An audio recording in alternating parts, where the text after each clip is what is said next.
But there's also a lot of sort of literary and quite deep esoteric stuff in your work as well, and it's very erudite and it's well researched a lot of the time. That's a mask too, to some degree, in that I'm a fairly omnivorous reader. I read a lot of stuff.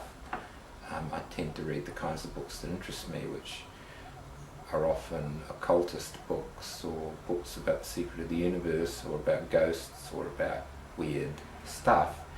And I find that this is a region of study people don't go into because it's... Alright, so you're attracted to that for the same reason, that it's kind of a no-go zone. Well, I'm attracted to it because I am attracted to it, but it's also very useful for my purposes that I read so much of this stuff purely for pleasure, and it's to hand when I need it, because I have read a lot of it not with any conscious design, but it is there.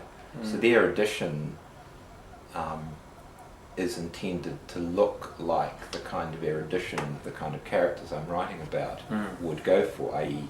pretty inaccurate, very occultist, very quirky, but obsessively detailed and full of the kind of mad thought systems of a John Dee or a Ramon Lul.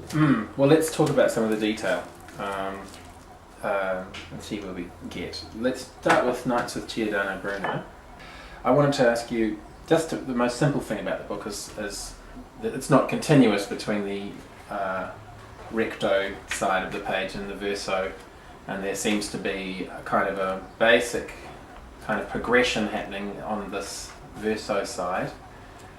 So it doesn't generally follow too strict a form, but there's something there that you can, perhaps there are patterns that you can find, and perhaps there are times that you can fail to find a pattern and that kind of thing. And then on the other side you have this more straightforward narrative, straightforward as any Jack Roth narrative will be. What made you decide to do the book in that particular way?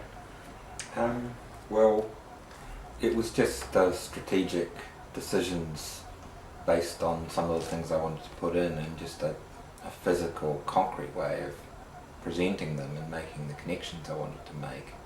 And a friend of mine put out a magazine where he rearranged the signatures of the magazine so that no two copies were the same. They were bound in arbitrary order. So your page one would be different from somebody else's page one, and but the actual content was the same in all the magazines. But when I looked at it, I thought there's a lot of power in a page.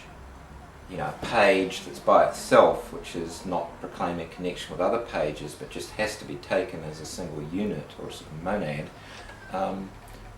really turned me on as an idea. And I thought, how would it be if you took a narrative and simply reduced it to pages and arranged the pages in an order where people could find the sequel to the page they just read if they looked hard, but otherwise they just turn the page and find another page relating to some other piece of information,